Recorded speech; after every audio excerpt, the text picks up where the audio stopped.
আলাইকুম রহমতুল্লাহ। আশা করি সবাই ভালো আছেন। আপনাদের দয়ামা ভালো আছি আলহামদুলিল্লাহ। আমি আছি মালদ্বীপের খলিফা আইল্যান্ডের সমুদ্রবর্তী এলাকায়।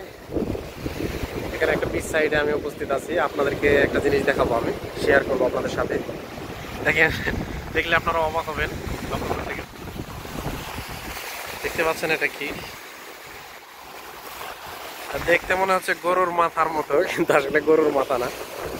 এটা হলো আপনার একটা গাছের টুকরা।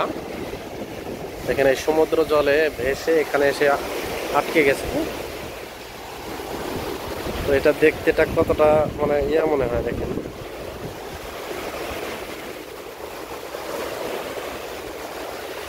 এটার অবস্থাটা কি। দূর থেকে দেখলে মনে হয় যে একটা গরুর মাথা পড়ে আছে এখানে।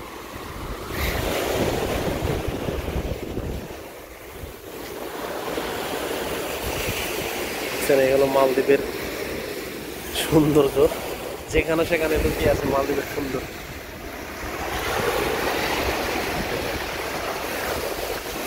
আসলে দেখতে যতটা মনে হচ্ছে, আসলে কিন্তু